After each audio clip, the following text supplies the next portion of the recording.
Okay. Well, good morning, everyone. My name is Matthew Chow, and I work at the State Procurement Office, also known as SPO. Before we start, just a few notes. Please keep your microphones muted so it does not cause any distractions.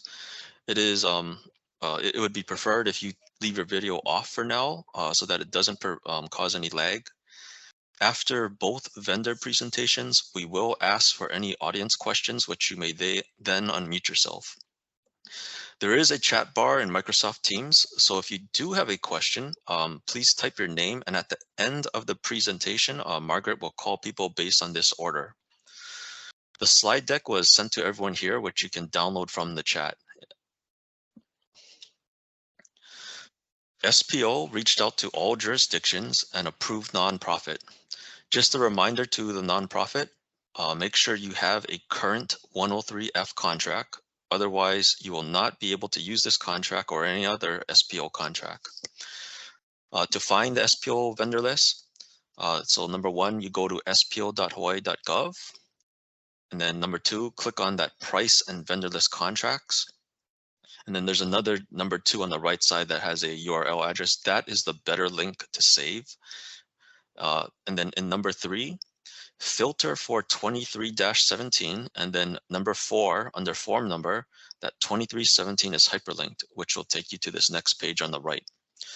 Do not bookmark this page because when I issue change numbers, it will likely become invalid.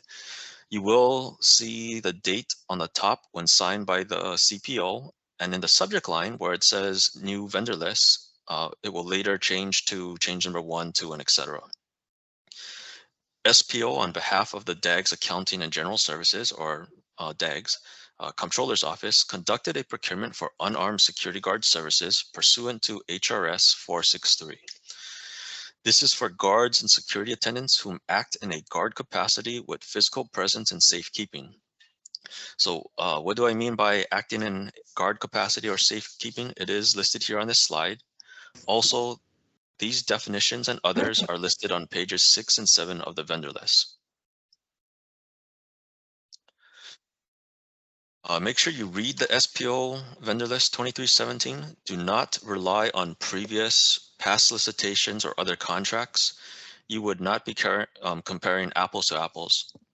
This is the first and only statewide unarmed security guard services contract, and I'm highlighting a few elements today that does not exist in any other contract.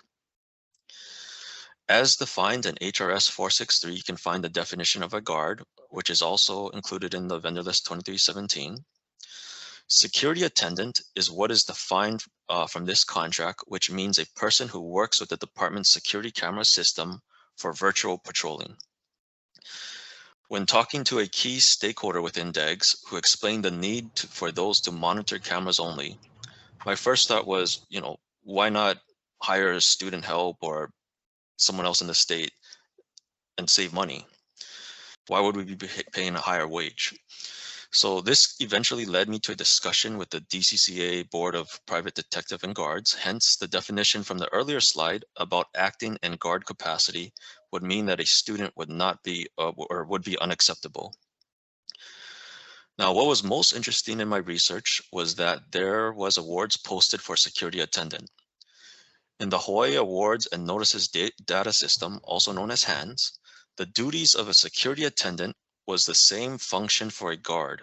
However, it was at a lower wage. I ended up deciding that the lower wage for a security attendant who would only monitor security cameras. A guard listed in this contract has more responsibilities versus a security attendant. Oh, sorry. Went too far ahead. The email on the 16th. Email on the 16th.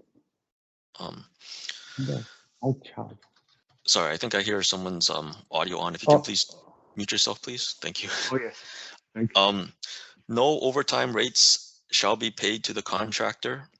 All work shall be paid at the quoted hourly rate. It is the contractor and its principal guard to ensure there is adequate coverage for your service level agreement, or SLA, which I will talk about shortly. You will notice that it indicates 3 awards per island.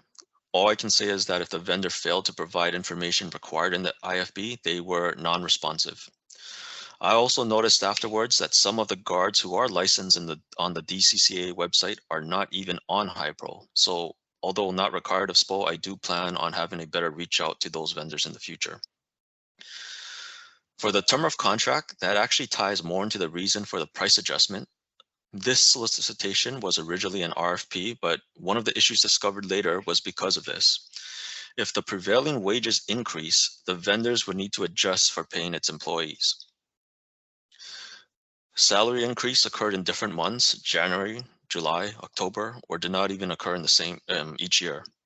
So based on the last update of July 1st, 2024, I am guessing that a new salary would likely be posted July 1st, 2025.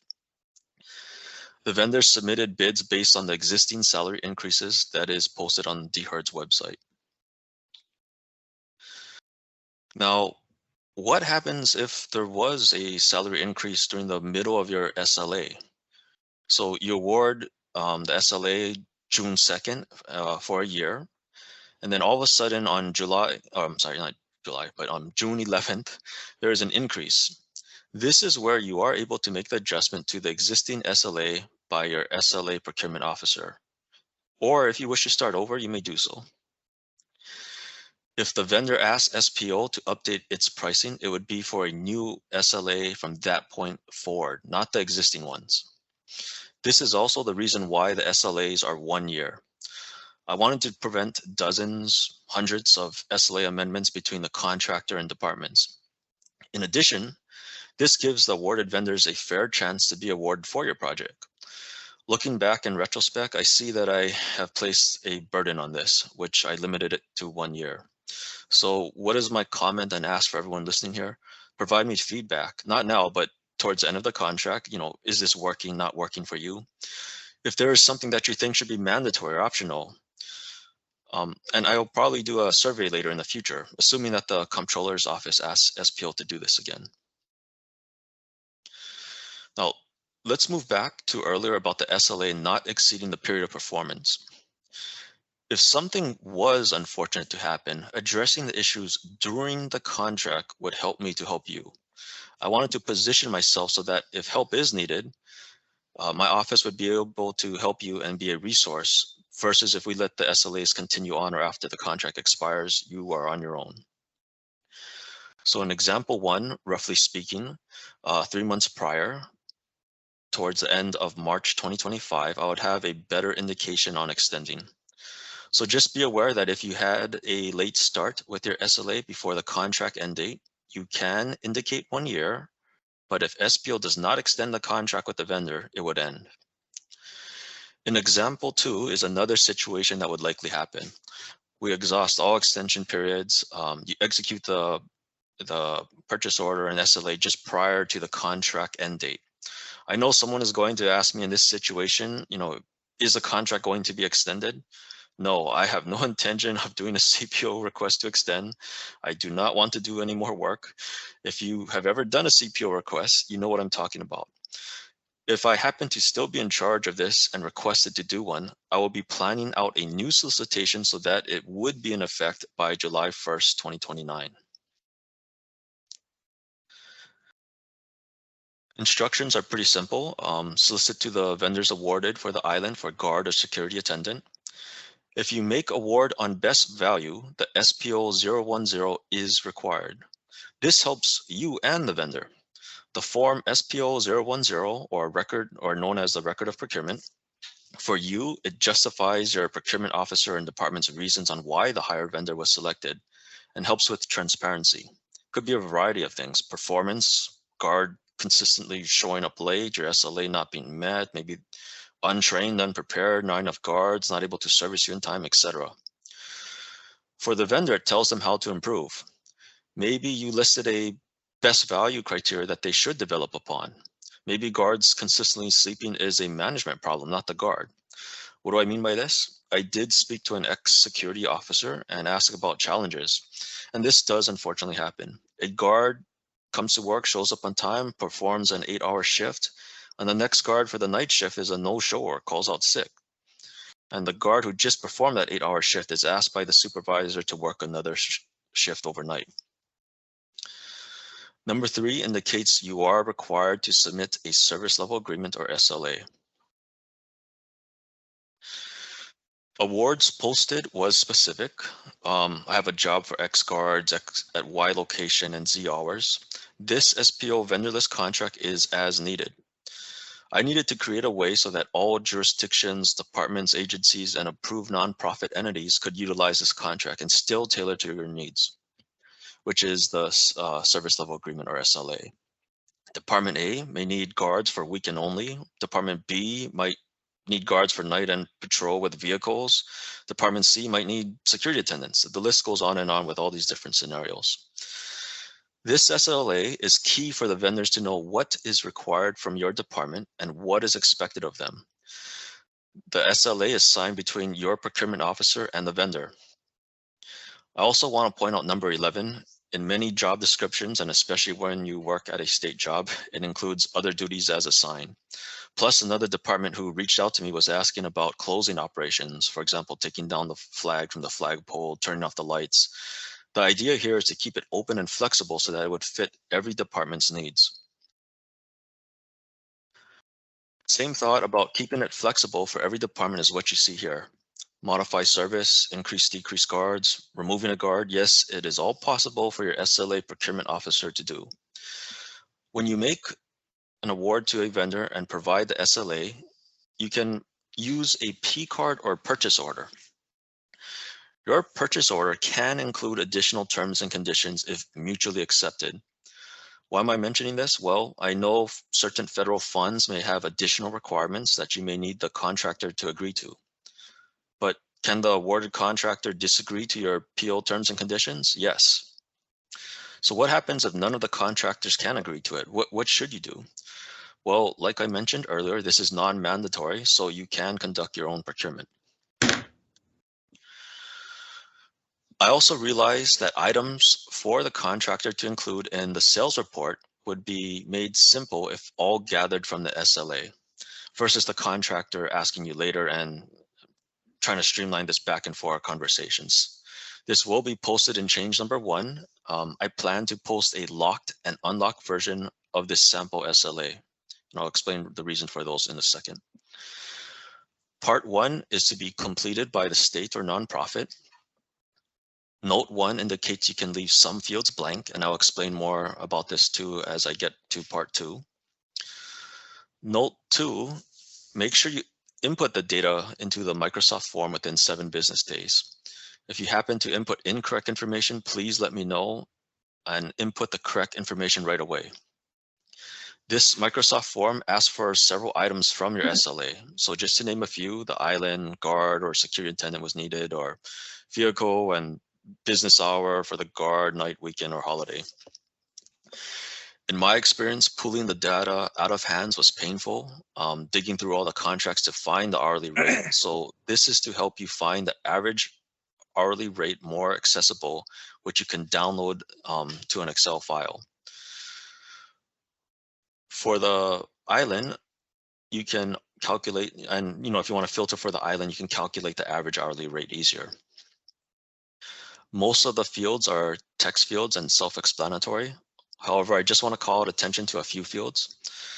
Number 3, well, for this registration that everyone here did, it had registration questions, and it had all sorts of variations. For example, I'm going to use DAGs.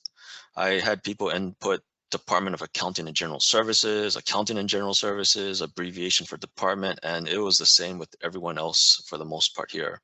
So what I did was I made a drop down for that jurisdiction to make it easier for you to just select. For the nonprofits who are listening, when I invited you and if you're attending right now, make sure you input your name correctly and do not use abbreviations. I explained to the vendors how to verify you are an authorized user. The reason for this locked version is that when you click on jurisdiction, you can select. The unlocked version will not let you do so. The document will think you are editing the document. Number 6 through 8, make sure it is clear what you are requiring, what the vendor is expected to do, and what you are providing. Number 11, you might have a different point of contact where certain information should be directed to. So it might not necessarily be the boss's boss or head of the department that would deal with all these matters. So that's why there's number 11 there as well. Number 15 and number 18. I'm sorry, I can hear someone's microphone unmuted. If you can please mute it. Number 15 and 18, you may already know how many guards or security attendants is needed. So if you do, you can input the number. If unsure, leave it as 0. This relates to note 1 from earlier, and I'm almost at part 2. Numbers 16 and 17 is regarding transportation. It is defaulted to no, but you can also select yes or unsure. And number 16 has an additional selection for yes, I need an electric vehicle. Number 20, you might have budgets to keep to. So input the not to exceed amount. Where it has NA, you can also select daily, weekly, monthly, or for total SLA. Part 2 here is to be completed by the vendor. The SLA number will be created by the vendor, so you do not need to input anything. They will create it for you. Now, the reason for number 24 and 26 is because of number 15 and 18 earlier that I was referring to in note 1, and the number of guards and security attendants or transportation. Your department could be responsible for a large area and might be unsure how many guards are needed, or if vehicles, bicycles, Segway is needed to cover the area described in the SLA. So have the vendors perform a site visit, see what they recommend. Maybe instead of having 6 guards to patrol an area, it might be more practical and cheaper to include transportation. Make sure you do allow a reasonable amount of time for the site visit before the due date. Based on all this information provided to the vendor in the SLA, they will be able to provide you the hourly rate and total costs. In this webinar, you'll see notes inserted in the fields since it is easier to read. However, it will be removed, and like the picture below, the notes are inserted as like a help tab that's highlighted here in yellow. I know that eventually someone will make the mistake and just leave it there. So in change number 1, like I mentioned earlier, there will be a locked and unlocked version. The locked version, again, allows you to use that drop-down function, and it has certain cell value formats. Whereas the unlocked version, you can treat it like any other Word document and delete or add whatever rows. I am planning to make several other updates, and if possible, link this video to the vendor list, but that's going to depend on how long this video turns out and if SPO has the storage capacity to do so. Number 1 here is clarifying language on the P card and purchase order. This will be updated for all SPO price and vendor list contracts. SPO found out that some people were interpreting this section to mean if the vendor charges a transaction fee, if under 2,500, a PO should be used. The transaction fee not exceeding 4% is federal from what the CPO has informed me, and there is a SPO procurement circular number 2022-12, again 2022-12, which is P card surcharge and convenience fees. Out of curiosity, I asked the CPO what happens if a vendor is charging over 4%.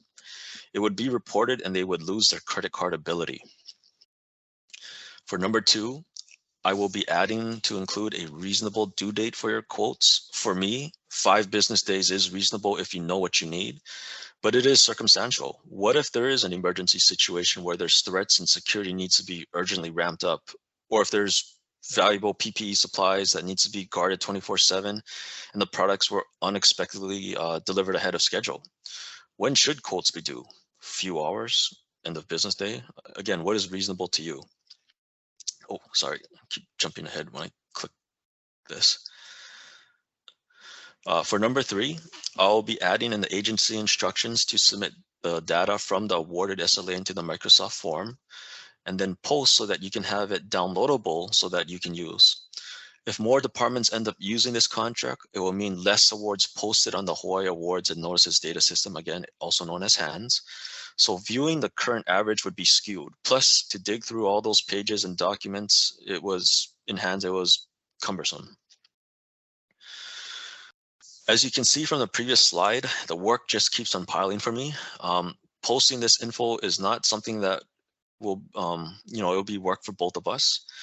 If there is a lot of maintenance involved when users keep making mistakes and I have to continuously remove each time before I post, I'm not sure what I plan to continue, if I plan to continue doing it. Also, I'm still thinking on how to automate items.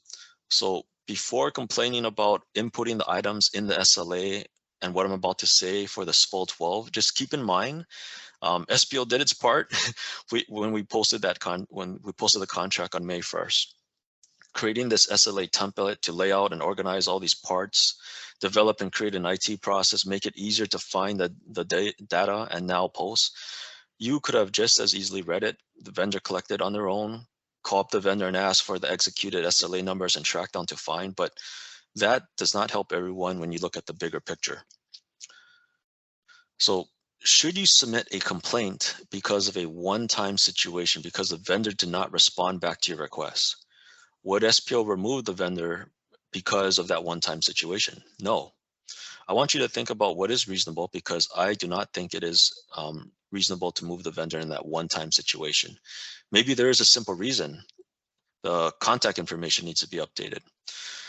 What is not reasonable, again, is submitting a SPO 12 because maybe you needed the quote in 1 hour. The first step is for you to try and work out with the vendor for any problems or issues, not to automatically send to SPO because it is an SPO contract. Remember, you are creating the SLA and the expectations between you and the vendor. However, all issues should be resolved between you and the vendor timely. Waiting for weeks and the vendor does not respond to you is unacceptable. When you ask the vendor for a quote in a reasonable amount of time and they do not respond is unacceptable. If you are unable to resolve your issue, bring in your point of contact for your jurisdiction. If he or she is unable to resolve it and all else fails, submit a SPO 012 to the contract administrator at the state procurement office, which is me, and I will be asking for documentation, the SLA, the emails, timeline, etc. I do treat this very seriously. Numerous complaints and severity, I will terminate the contract with that vendor and get new vendors to replace, which is why I built the backdoor. As mentioned earlier, awards were to be made to 3 per island. If the current 2 vendors is not able to perform, it is a sign that we need that 3rd vendor. So from a 50% chance to be awarded from you on this contract, it will then become 33%. When you look at these prices, keep in mind, these are ceiling prices. Will every SLA ask for a guard to travel or patrol with vehicle, metal detector, special training requirements, do this or that, etc.? No. Based on what is asked in the SLA, the prices should be lower. They put a bid based on the prevailing wage and a variety of equipment that might be needed. I know the vendors here can do a lot more and perhaps even sell equipment, but that is not allowed on this contract. Based on what the previous comptroller wanted and framework I was asked to use, this is what we solicited and this is what we issued. Now, if I were you, what I would use as additional tools for the start of this contract, check hands, it's free, or any other resources that you may have. However, keep in mind, awards posted on hands may have different requirements, so make sure you read through. If there are awards being made at a lower cost, conduct your own procurement. If conducting your own procurement, just make sure you follow a method of procurement and follow its procedures. You and I both know that it does take time to research, put a solicitation together, create the specs, evaluate award documents, reports, and deal with issues, and etc. So coming up in alpha order is American Guard Services. I'm going to stop sharing my screen. So if you can please share your screen, unmute yourself, and turn on your video. You have 10 minutes, and then I will let you know when there's 1 minute left.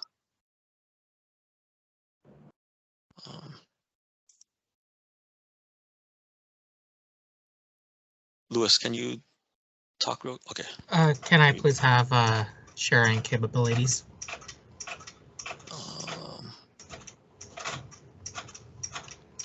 Margaret, can you please help add him as a presenter? Sorry, having a little bit of It doesn't trouble here. give me the option to do that. Okay. Good thing we have a backup plan. So let me share my screen again, just a second.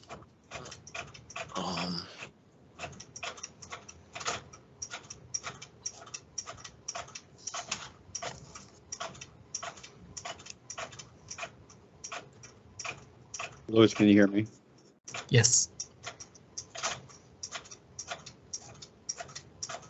Good, sorry, just a second. I need to share my screen again.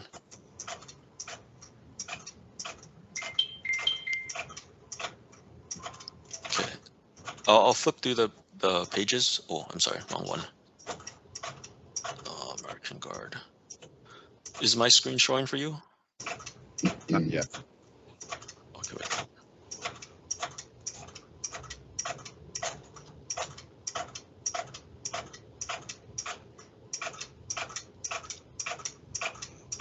Okay, is it sharing? Yes, can you just put it in full Okay. screen?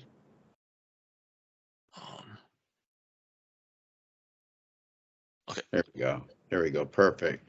So I guess I'll just say next slide.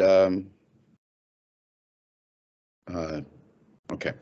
Oh, well, thank you everybody for giving an opportunity to do a small presentation on our company and our services. You know, American Guard Service was founded in 1997. We have grown continuously over the years. We actually started our business doing maritime security, so that's one of the reasons we started over a decade ago in the state of Hawaii, initially with the maritime industry. We have grown now, and we have. We're going to demonstrate here how many government contracts we've had over the years, and we currently have in the state of Hawaii. We have services on all islands, and we have operation on all islands.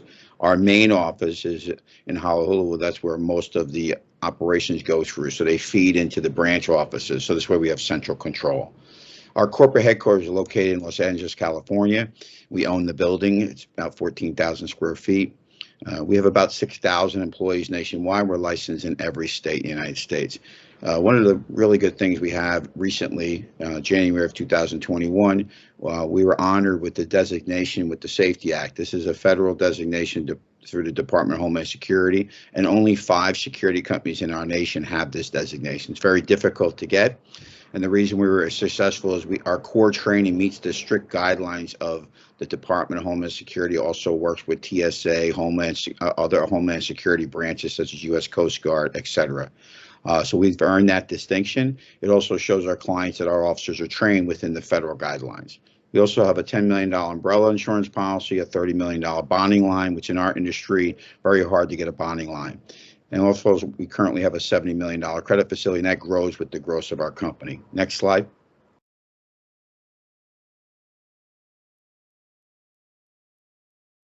Yeah, this is our key personnel. Myself, I'm the Executive Vice President of the Government Division. I'm a retired police captain. I spent my whole career in law enforcement. My secondary job was always working with government security contracts as my side job.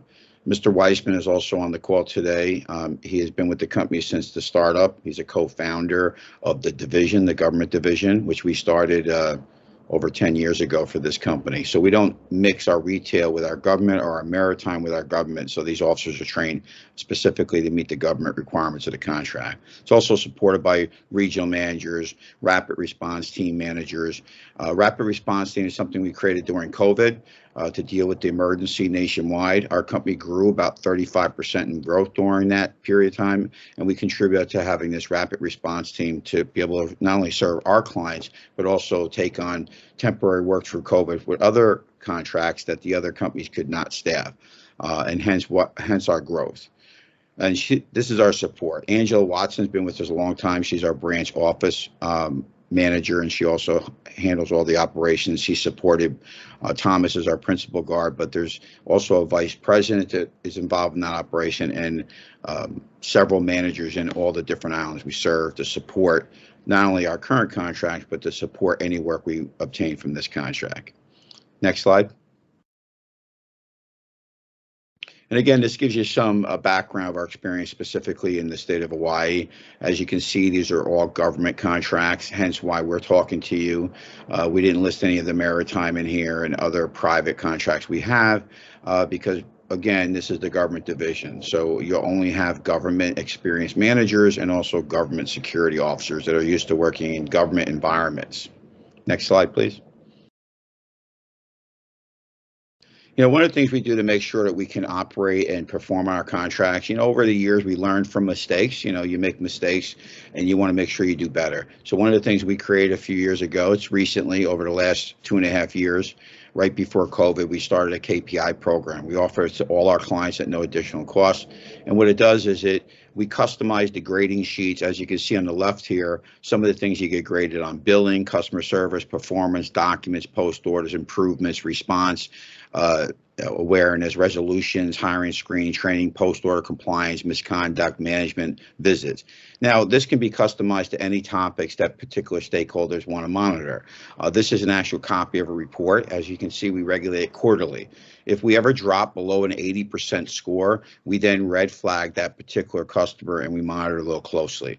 These quarterly meetings, we don't talk about ongoing issues happening today. We talk about trials and tribulations that we had the last quarter and how we resolved it, working with your stakeholders, your management team, and our management team. This gives us a good perspective. So on a corporate level, we have control of all of our business. So although we have local managers running it, we want to make sure that they stick to our core values and we're satisfying all of our customers and our contracts. Next slide, please. One of the things that we really like is that we have a 24-hour operations center. It is run out of our California office, but as you can see, it's a large facility. We spent almost $3.5 million on that. We purchased a new office a few years ago, as I mentioned earlier, and this is a 24-hour UL-rated dispatch center. We'll put this up to any 911 dispatch. We can open doors for clients remotely through cameras that they already have by just having to monitor it. We save our customers money where we can eliminate security guards on stagnant posts, put them on patrol, and monitor different cameras for our customers. But this is also an operations center that any customer can call 24/7. The dispatch operation has full capabilities of looking at your contract, looking at who's scheduled there, calling a security officer to meet you at the front gate if necessary, and things of that nature. So 24 hours a day, you have that command structure. Dispatch is manned by 7 full-time dispatchers, and it has a lead sergeant, lieutenant, or captain that is the supervisor during those shifts, 7 days a week. Next slide, please. Technology, and it's very important. So this year we switched over to a program called TrackTick. We had a program called Field Force Manager. This is all electronic reporting. The reason we like TrackTick better, it has more features and we can customize the report to meet the client's requirements. So if you have a standard report you want to use, we can put it right into the system. Every security officer assigned to this contract will be equipped with a cell phone and this technology. There's no additional cost for that unless so specified in the contract. And the reason we do this is we eliminate all paper reporting. We can update post orders immediately. So for example, when an officer works an 8 to 4 shift at 4:05, the DAR report will be completed. Any incident reports that we have will be completed, and that can be forwarded when they say end of shift to 1 email or 1,000 different emails. Obviously, we don't want to send it to that many people, but we're giving the capability of the program. So this way our client's getting real-time information. Now, of course, for serious incidents, we will be in verbal contact with our stakeholders at the site, but this is also for documenting purposes, so you're getting this information real time. It also checks in the guard, checks off the guard, so it starts the time clock. It's GPS rated, so we can put a GEO fence around the perimeter, so if the guard breaks that GEO fence without notifying dispatch or their supervisor, a message will go out to the supervisor letting us know, and the dispatch will also call that officer. Maybe they went on lunch, they forgot to let dispatch know they were leaving the premises for their lunch break.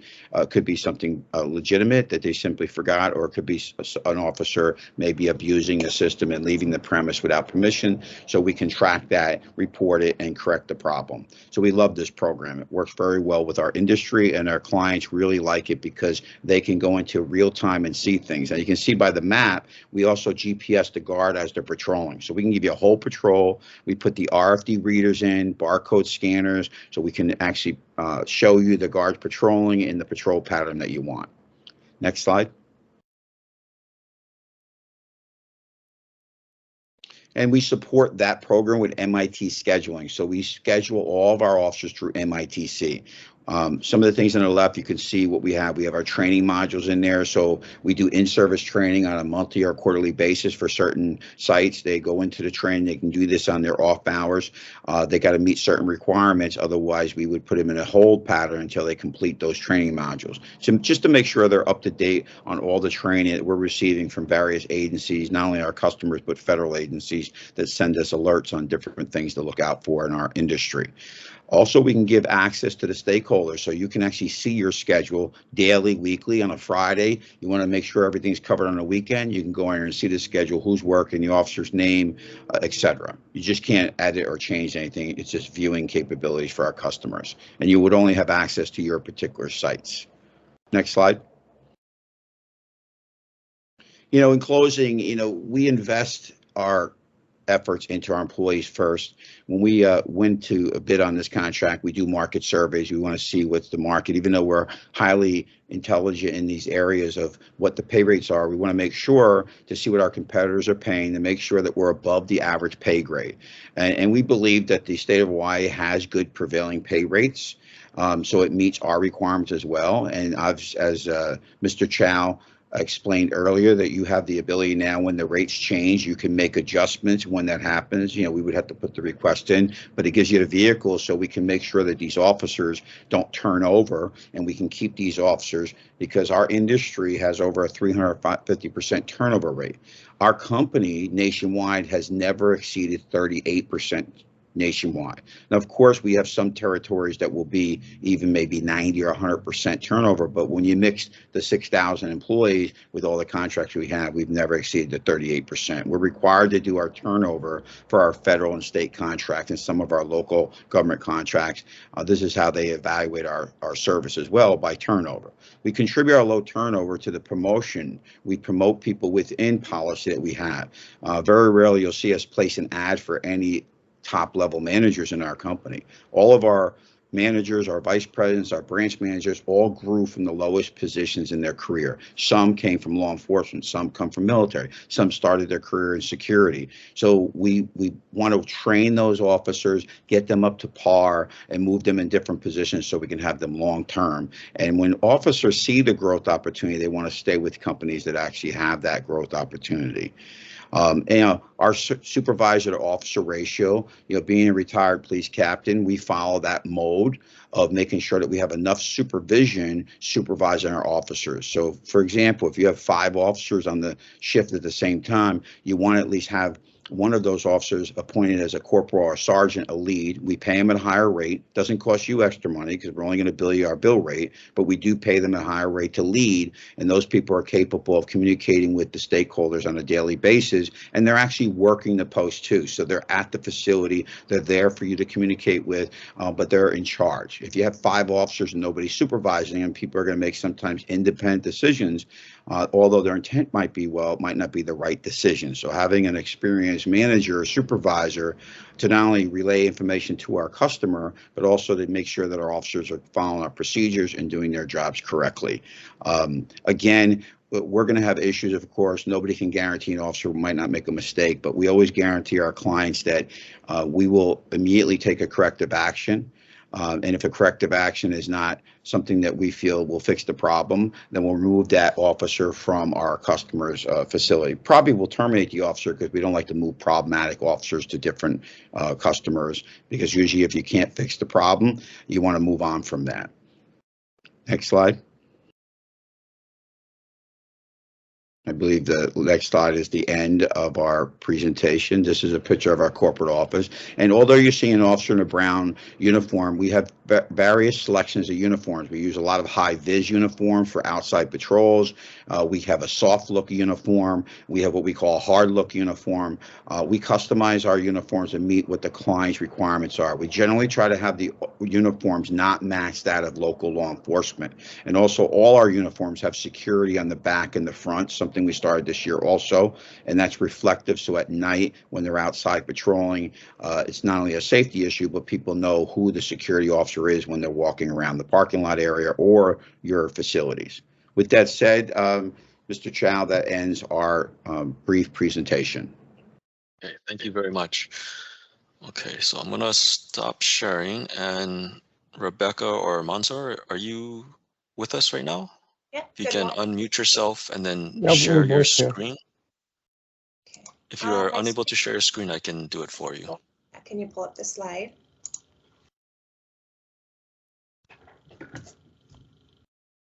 Louis, I would turn off your video and audio.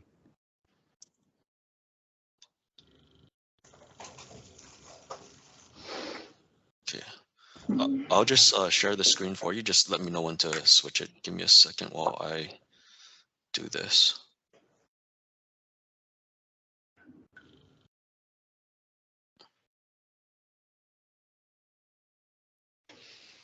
Okay. Good morning, everybody. My name is Rebecca Makekau. Thank you for allowing us the time to present to you. We want to go over a little bit about our company, API Security, Inc. If you can go ahead and switch to the next slide, Matthew.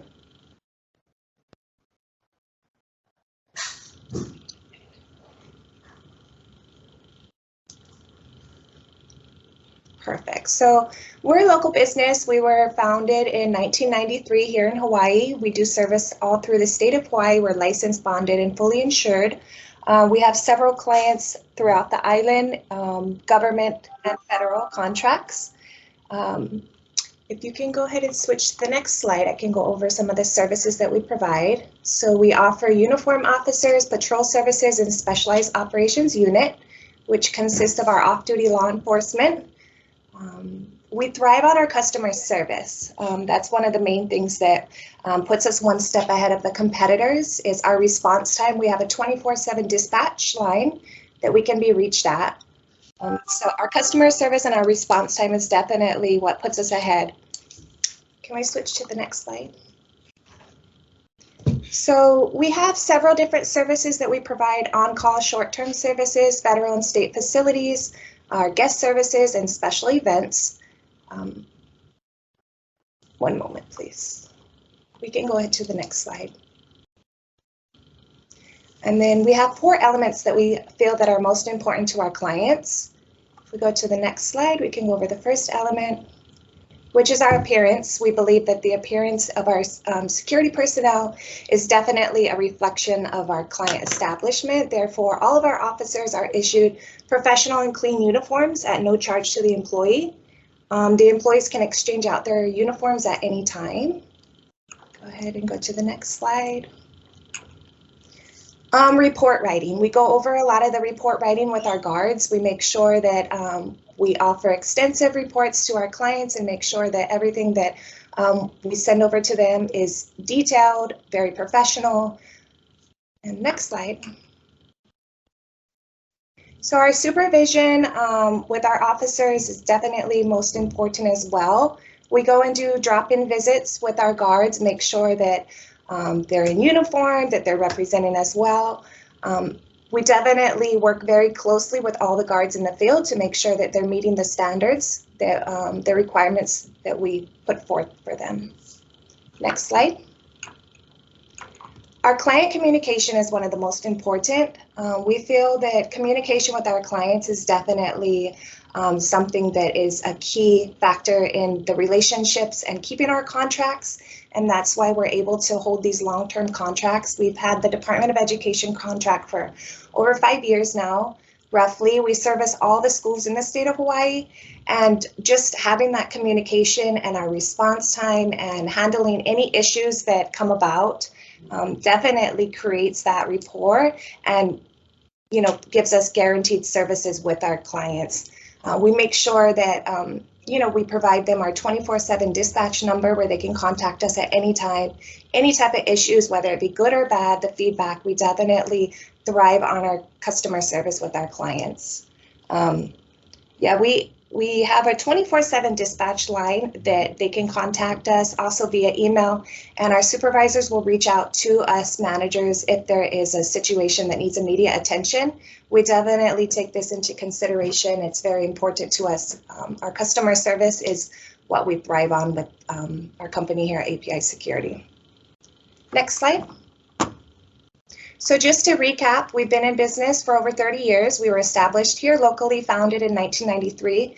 We employ over 210 employee regular guards, and we also have a special operations unit that consists of off-duty law enforcement, retired sheriffs. We're locally owned and operated. We're licensed in the state of Hawaii. We have various types of clientele throughout the entire state, which consists of residential, retail, commercial, government, state, federal buildings.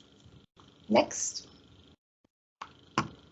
And just to recap our services, we offer a wide variety of services. So definitely, we look forward to working with all of you and greatly appreciate this opportunity. And that ends our slide, Matthew. And so I can get back to the other one. And I'm sorry, I didn't realize I forgot to turn my video on earlier. So sorry about that, everyone. Let me get to this real quick. Okay. Okay, so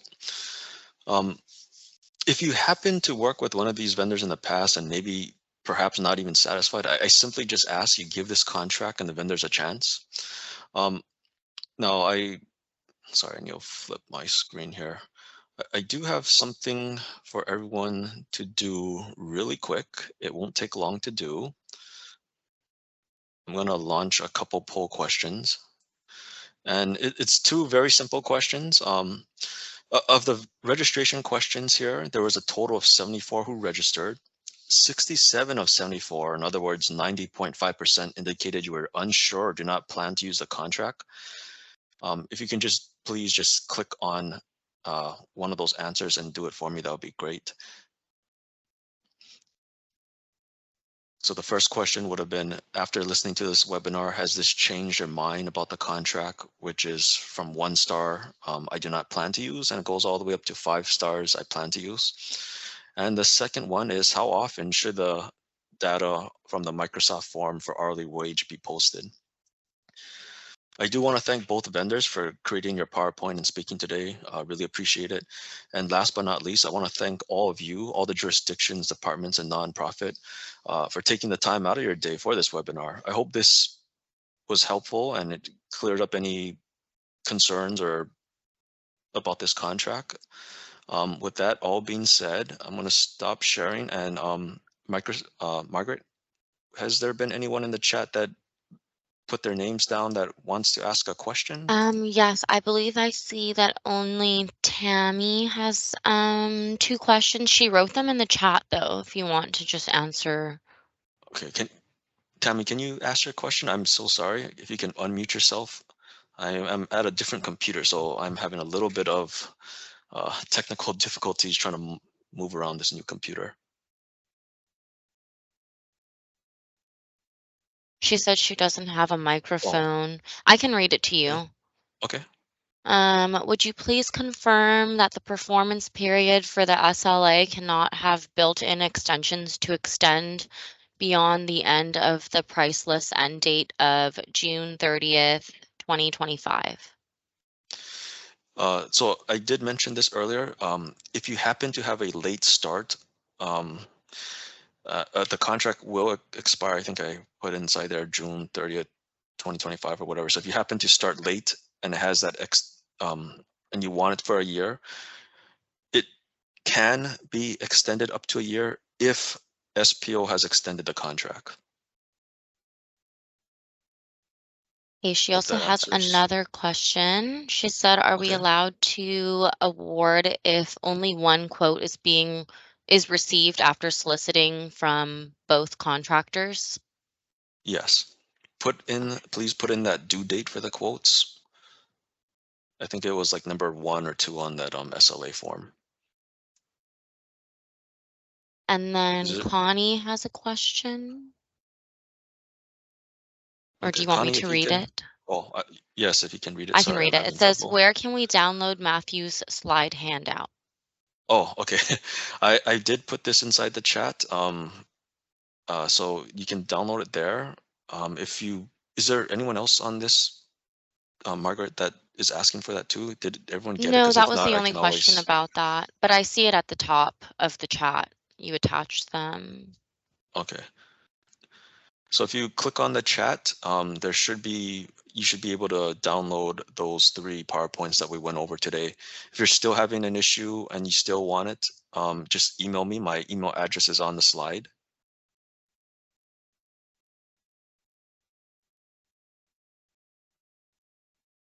Margaret, is there any other questions?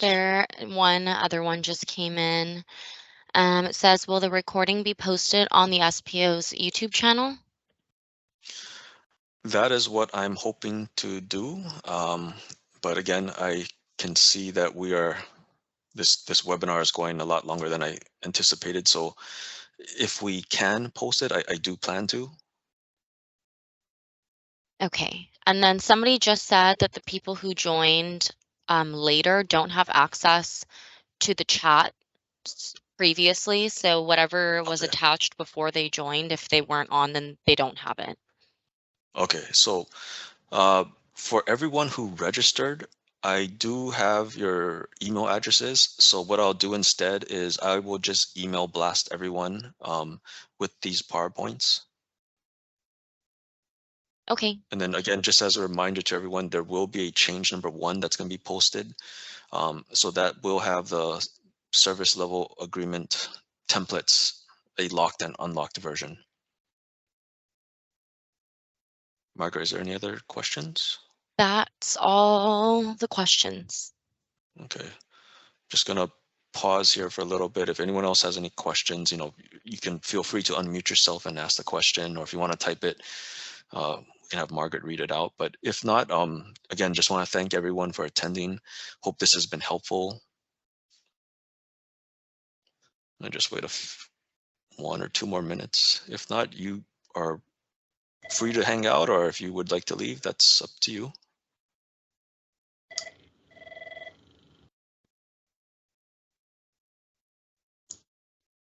Sorry, Margaret, is there any other questions or anything like that? I No more cannot figure out questions. this computer. No more questions. Okay.